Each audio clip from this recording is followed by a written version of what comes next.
Nosotros lo que hacemos es evaluamos cuánto es el capital con el que pueden aportar para hacer las perforaciones o la recuperación y demás, y hacemos la evaluación y pagamos con base en lo que salga de producción, ¿no? Eso le llamamos los contratos mixtos. Sí. Como tenemos contratos de obra financiada, contratos integrales de servicios de exploración y extracción y todo eso, pero ya no son las rondas, son dentro de las asignaciones de Pemex, y nosotros decidimos qué trabajamos a través con un privado o nosotros solitos, ¿no?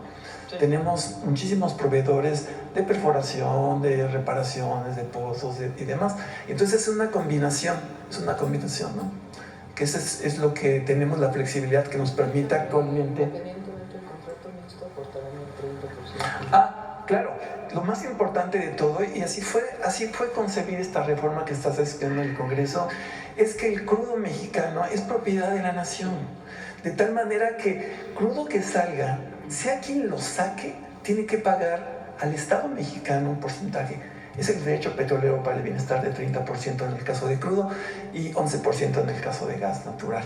Pero el gas es de todos los mexicanos y tiene que contribuirse a la hacienda pública para los programas sociales. Es el 30% que definimos en función de toda la carga fiscal que se estaba llevando a cabo en los últimos años, y ese fue el cálculo que dijimos, 30%.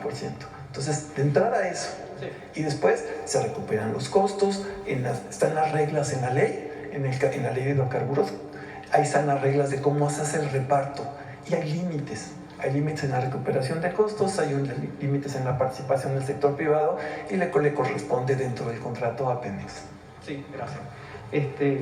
No estaba diciendo que estaban contabilizando mal, sino las mismas cifras de Pemex están dando cuenta que toda esa sumatoria igual bajó un 4% el 2024 respecto al 2023. Y eso es una realidad, ¿no? Por eso me pregunto qué tan rápido se va a mover. El objetivo es 1.8 sí.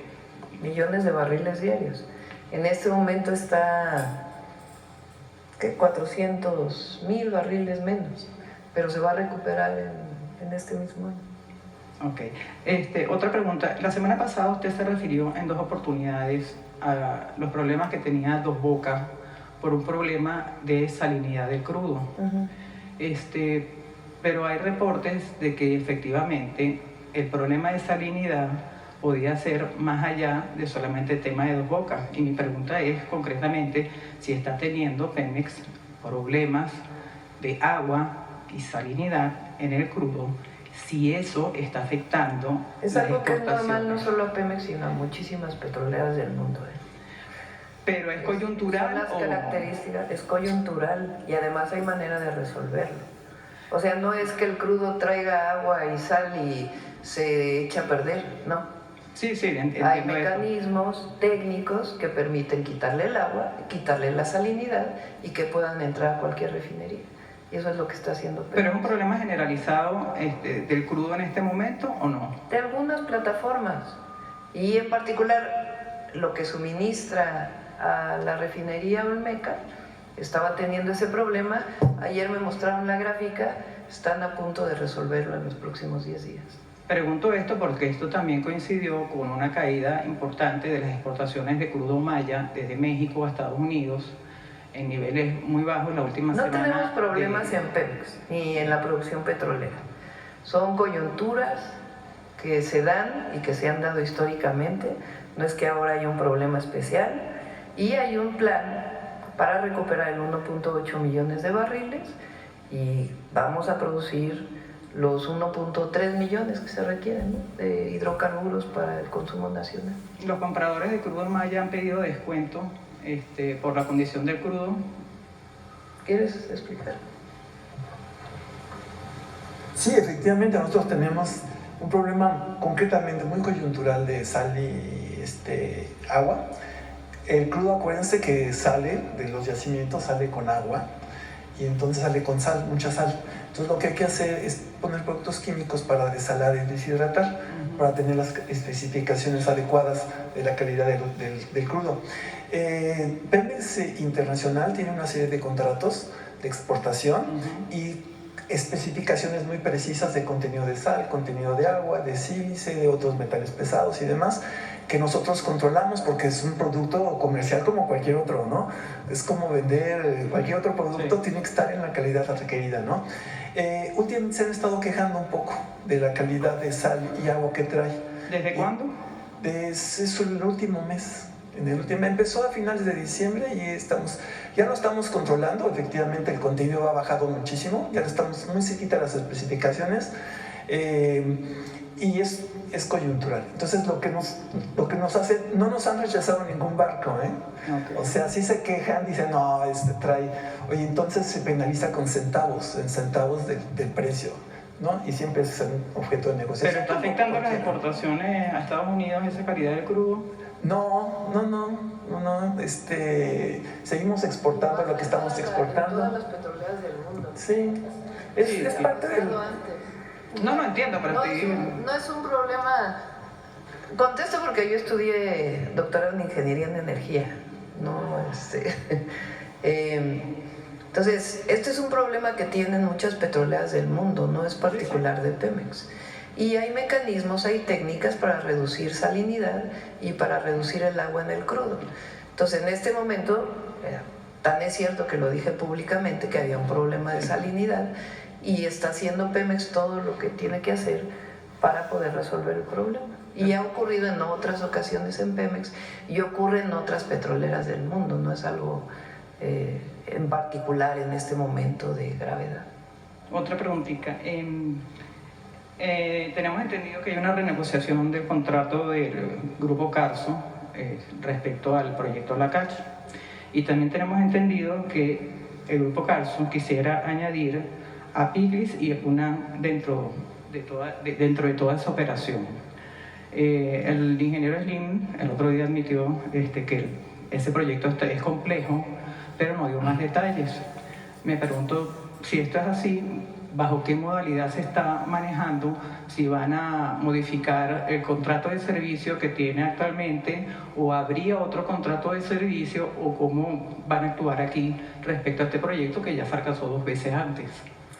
Es un contrato que viene desde la administración pasada con Carso y que se está revisando en este momento para poder encontrar las mejores condiciones. ¿Revisando cómo, doctora? Pues para encontrar las mejores condiciones o en el marco porque se va a aprobar ya la nueva ley. Entonces, sea en el marco como se había hecho el contrato previamente o en el marco de la nueva ley. Pero ellos están pidiendo estos 2 campos adicionales. Viene desde la administración pasada la posibilidad de que amplíe Carso. Okay. Pero no hay nada malo. Es que lo estás planteando como si fuera... No, yo no estoy diciendo que es nada malo ni estoy calificando nada, sino que hay dudas y la verdad que teníamos muy poco acceso a veces a hacer todas estas cosas. No, pero en el momento en que haya el acuerdo, pues se va a hacer público, todo se hace transparente, no hay nada que escondamos. Y respecto a la deuda con proveedores, usted había dicho también que se estaba pagando, que se esperaba terminar de pagar toda la deuda para marzo, sí. Que se había pagado algo. Me pregunto si nos podría dar un poco más de precisiones, porque algunos contratistas lo que dicen es que se pagó poquito. Esa deuda es de $20.500 millones, más o menos, pero entendemos de la administración pasada que había muchas cosas en litigio. Que se va a quedar así. Como señalé que en mi presentación, se hizo un trabajo muy serio con la Secretaría de Hacienda, tanto para la deuda financiera como para la deuda de proveedores. En el caso de la deuda financiera, aclarar, ha venido disminuyendo y no se ha dejado de pagar absolutamente ninguna de nuestras obligaciones, de las obligaciones de Pemex. Y está completamente garantizado el pago. De hecho, la deuda financiera llegó a estar en 114,000 millones de dólares y ahorita está en 97,000. Entonces se ha hecho, y todo ese trabajo se ha hecho en conjunto con Hacienda. ¿Qué es lo que estamos haciendo? Viendo las mejores posibilidades y las mejores tasas en términos del Estado mexicano para poder tener acceso a las líneas de crédito mejores a nivel internacional. Y en el caso de la deuda de proveedores también se trabajó en vehículos financieros que están permitiendo a Pemex hacer estos pagos. Ya al día de hoy se han pagado cerca de 75,000 millones, que es un monto importante de la deuda. Este mes vamos a estar pagando otra parte importante y esperamos en marzo, como la presidenta así instruyó, concluir con toda la deuda registrada de proveedores en base a este programa que también el director ha hecho. Entonces es un manejo responsable financiero nuevo de la empresa que nos permite la nueva ley, que nos permite este trabajo con Hacienda, donde los activos hacen frente también a los pasivos de la empresa y se puede dar viabilidad en los próximos 20 años a la empresa. No pidas los micrófonos, deja que los compañeros puedan terminar sus preguntas el tiempo que quieran, no hay problema. Pemex tiene este año de inversión, en el presupuesto de inversión, 220,000 millones de pesos. La deuda a proveedores no es de 20,000 millones de dólares, es bastante menor porque hay una revisión muy importante de todo lo que supuestamente eran los pasivos de Pemex. Entonces se ha hecho un trabajo muy importante por parte de Pemex, con apoyo de Secretaría de Energía y de Hacienda, de revisar toda esa deuda. Entonces, ¿qué es lo que se está haciendo? Y para que lo conozca la gente. Digamos, se aísla la deuda de lo que se debía antes y se abre una línea especial para pagar esa deuda a proveedores.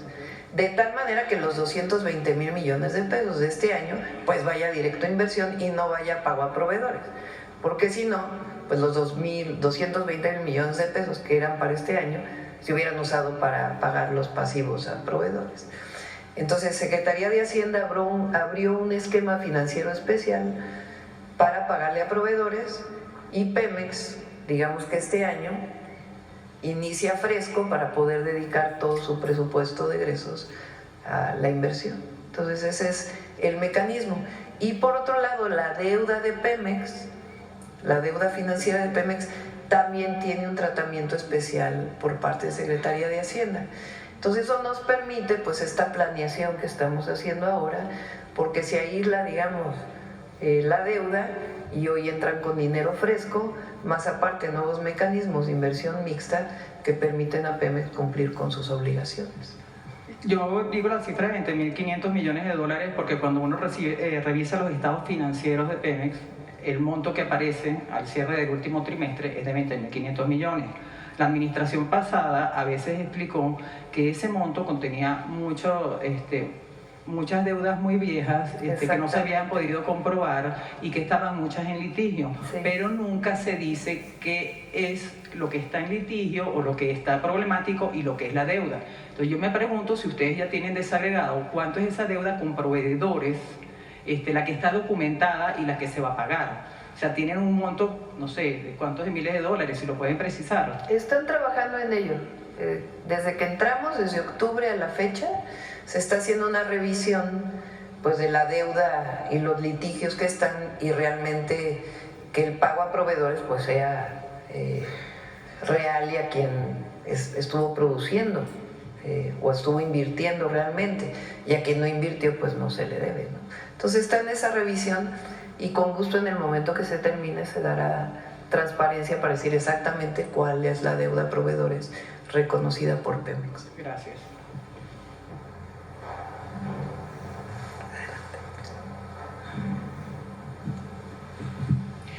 Isael Habana de los Santos de Acapulco, Artanto Guerrero.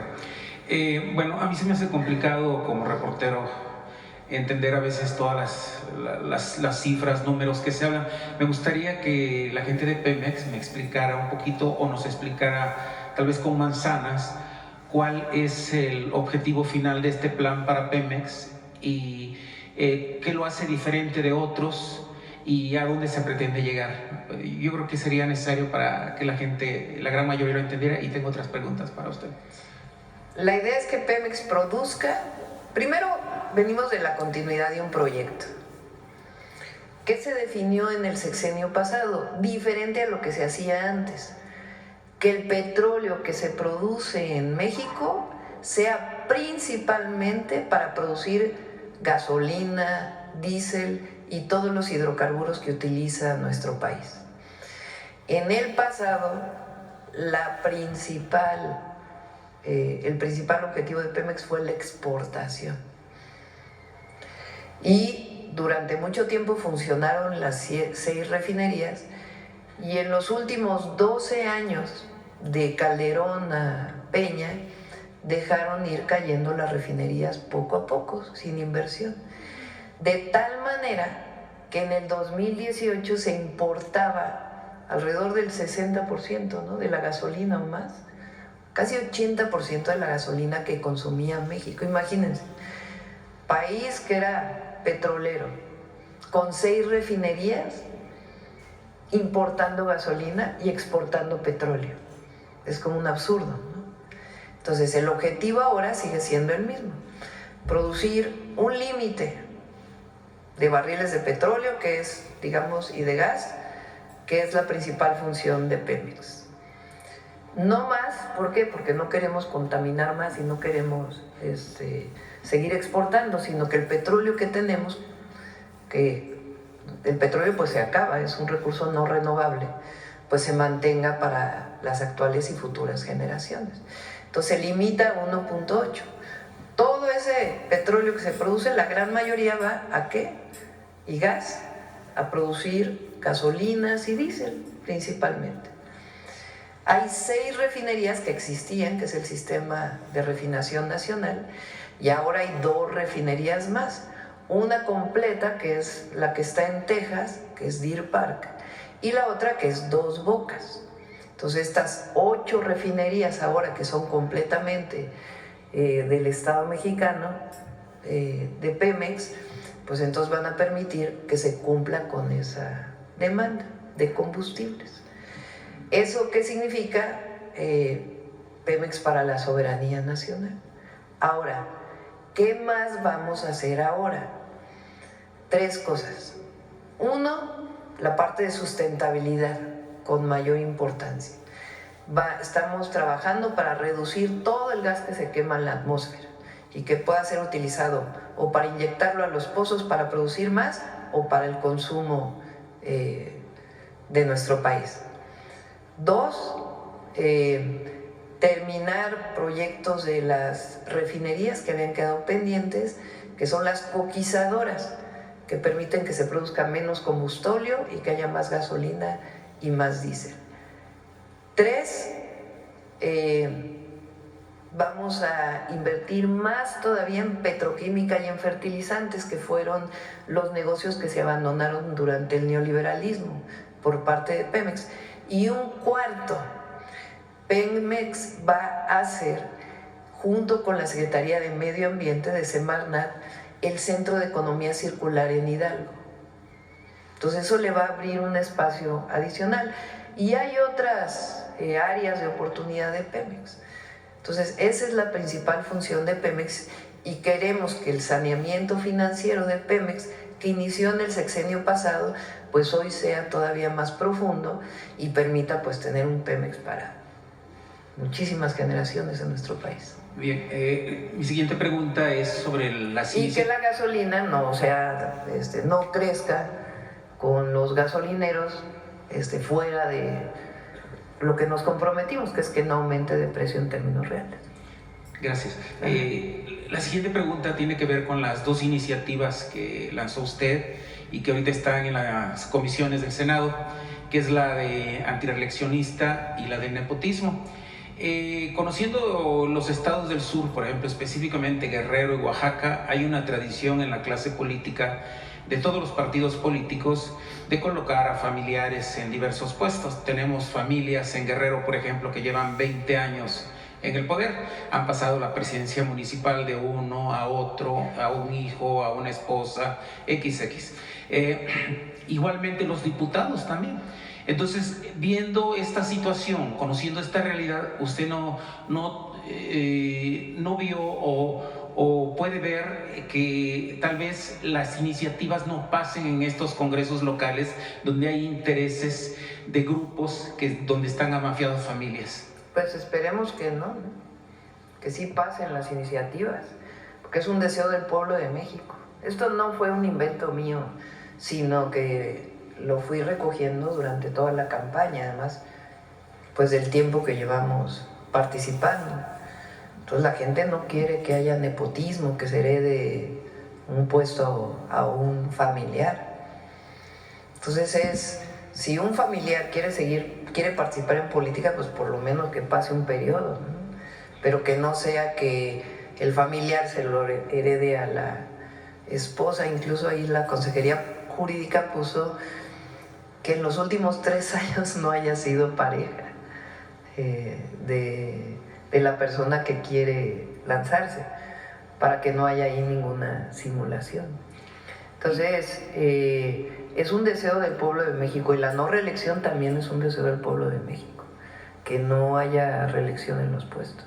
Bien, y la última pregunta es respecto a los de Ayotzinapa. ¿Cuándo se va a reunir con A finales de este mes nos vamos a reunir. ¿Tiene noticias nuevas? Normalmente lo que hacemos es se lo damos a los familiares y después ya lo podemos informar. Gracias. ¿Quién más? A ver, por acá, que es primera fila.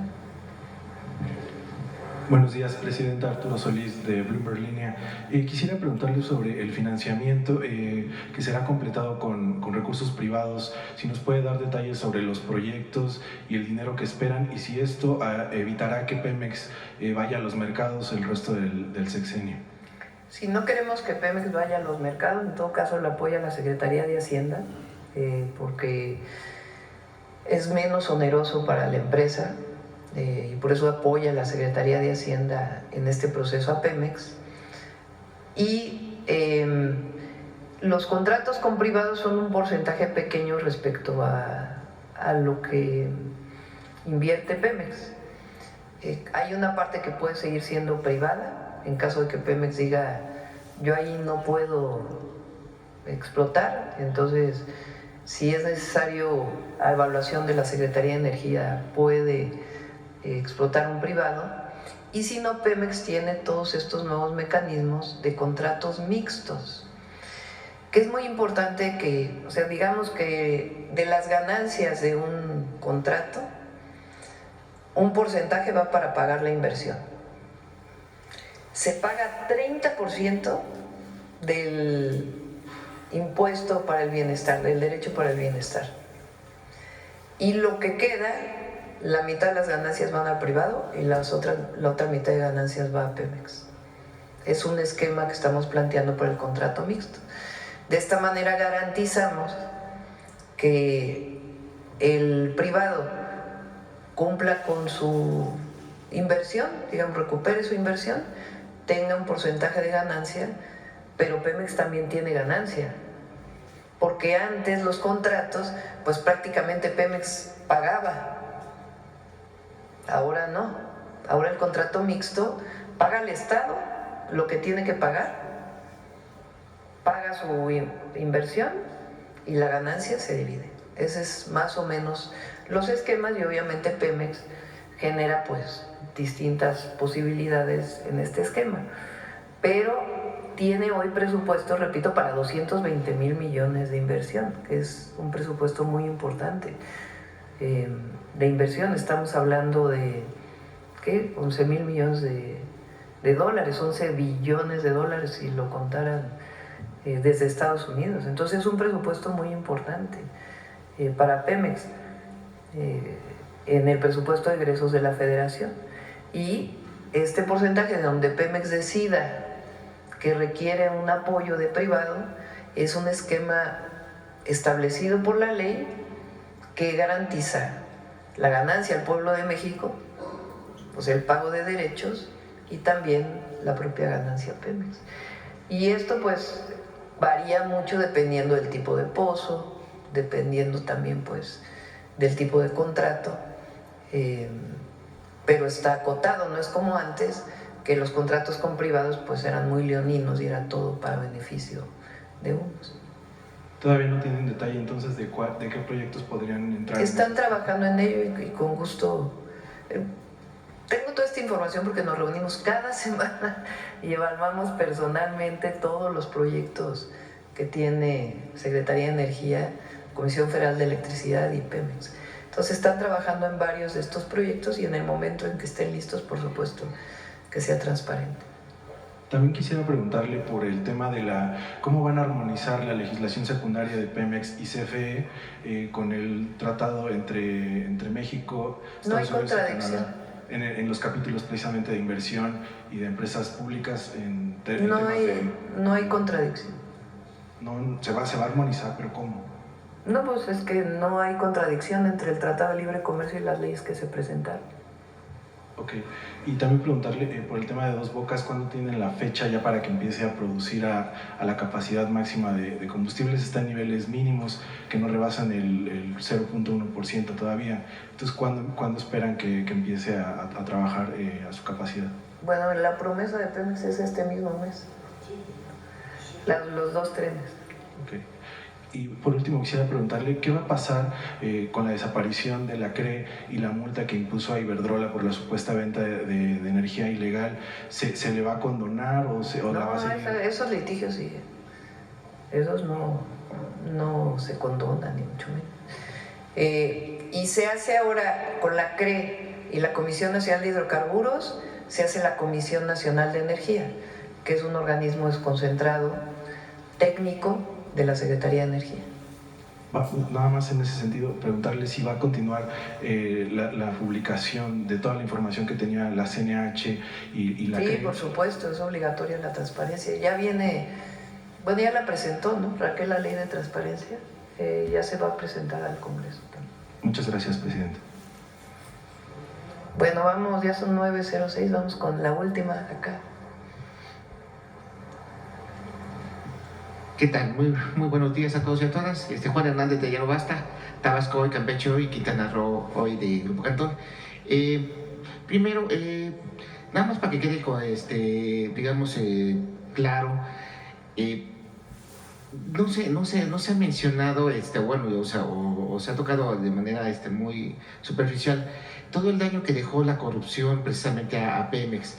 Se hablan aquí de cifras, de datos, de estadísticas, pero también se ha dejado de lado todo esto que han venido ustedes de alguna manera pues sí, marchando a contracorriente. Recordar que el presidente Andrés Manuel López Obrador pues toma una industria prácticamente en ruinas, chatarra, se hace una inversión muy fuerte. Entonces sí, de alguna manera que pues, se deje en claro los daños que dejó la corrupción, a cuánto ascendió la corrupción, el daño que operó en Pemex, cuántos fueron los contratos que, bueno, ahí quedó pendiente esa promesa del presidente, de los que echaron para atrás y que bueno, pues ya algunos ya habían incluso a presentar denuncias penales precisamente por toda esta ola de corrupción que imperó durante los sexenios de Felipe Calderón y Enrique Peña Nieto. Hay que preguntarle al fiscal a ver cómo quedó todo eso. Fíjense, lo que decía Luz Helena cuando tomó la palabra al principio, la deuda de Pemex se duplicó. Imagínense que ustedes tienen un pequeño negocio y que aumentan la deuda de su negocio al doble. O sea, piden prestado el doble. Y cada vez venden menos. Pues ¿de dónde se fue ese dinero? La deuda de Pemex llegó a ¿qué? 114,000 millones de dólares. Hay por ahí una gráfica, a ver si la encuentran, de cómo aumentó la deuda, que la presentaba el presidente López Obrador y en su momento aquí junto con Octavio. Así la reciben en 2018 y la bajan a 97,000 millones. Pero lo que es más increíble, o sea, si tú te endeudas en un negocio, pues es para producir más. O sea, es para que ese dinero produzca y puedas pagar la deuda y al mismo tiempo pues tener ganancias, ¿no? No, bueno, se endeudan y producen cada vez menos. Menos petróleo, menos gasolinas, importan cada vez más. Entonces uno se pregunta, ¿qué hicieron durante por lo menos 12 años? Por lo menos. Digo, porque en el sexenio de Fox, ya dejemos los 90s atrás, pero en el sexenio de Fox, primero allí, como hemos dicho, llegan a producir 3.4 millones de barriles diarios. La producción más alta que ha tenido. Todo para exportación a los Estados Unidos. porque desde ahí empiezan a caer las refinerías. El barril de petróleo a $90 el barril.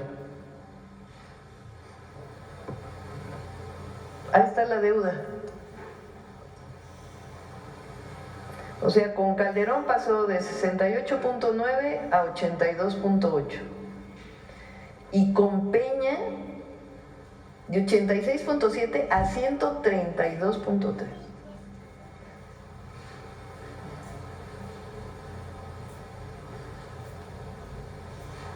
Y AMLO la baja a 99.4.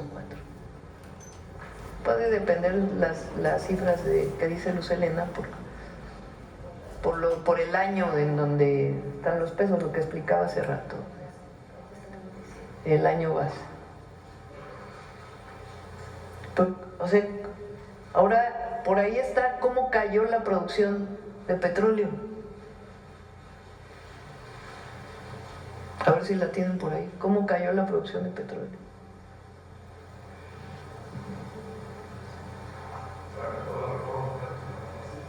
La reforma energética fue un fracaso. Un absoluto fracaso. O sea, no solamente era el entreguismo de los recursos naturales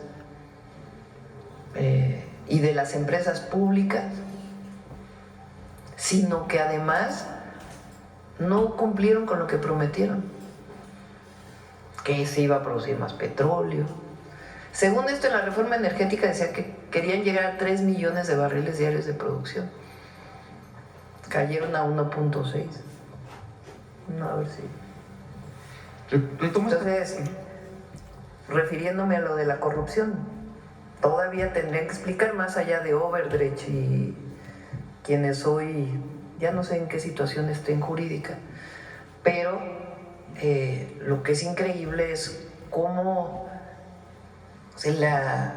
hablaban de empresa productiva del Estado, imagínate, endeudada con producción menor y cada vez más importación. Entonces, el presidente López Obrador le da la vuelta a eso y nosotros nos corresponde avanzar todavía más. Y precisamente retomando esta parte de lo que es la corrupción, pues ayer se da a conocer este índice de percepción de la corrupción que da a conocer Transparencia Internacional, que ahorita pues casi prácticamente en muchos medios de comunicación, así hasta parece que celebraran, dicen, fracasó el combate a la corrupción. Dice que bueno, según de Transparencia Internacional, dice que México descendió al lugar 140 de 180 países. Según esto, lo que desea conocer este estudio. Lo que llama la atención de estos análisis que están haciendo en medios de comunicación, analistas políticos, todo lo que es parte de esta retórica de los que dicen ser agoreros del fracaso. No se menciona todo lo que el presidente Andrés Manuel López Obrador estuvo trabajando a lo largo de este sexenio. Se habla de que cayó 14 lugares, del lugar 100, le comento, ahí estaba viendo aquí el estudio. Bueno, quería referirme a lo siguiente. Se habla de caída de 14 lugares, pero lo que no mencionan es que con Vicente Fox la caída de lo que fue de la corrupción fue de 11 lugares, con Felipe Calderón fue de 35 lugares y con Enrique Peña Nieto 33 lugares. Pero lo que no mencionan aquí, y es algo que sí quisiera yo destacar porque es parte de un análisis que hicimos aquí en Grupo Cantor, es que en 18 años, durante 3 sexenios, México retrocedió 79 lugares en el índice de percepción de corrupción. Esto fueron las administraciones neoliberales del PRI y del PAN, en donde aquí hay otro punto que nos tomó en cuenta. Durante estas 2 años, bueno, que fue la administración del presidente Andrés Manuel López Obrador y de lo que va, hubo transparencia, siempre se dieron a conocer todos los casos y ninguno de estos presidentes daba rendición diaria de cuentas en este caso al pueblo de México. Cuando ahorita precisamente lo que es el bloque de oposición celebra, cayeron 14 lugares.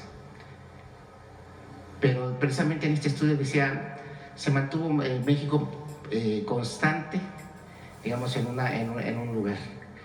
Quisiera preguntarle su reflexión, pues a través de este análisis un poco rápido, un poco simple, pero sí dejando en claro que en 18 años México cayó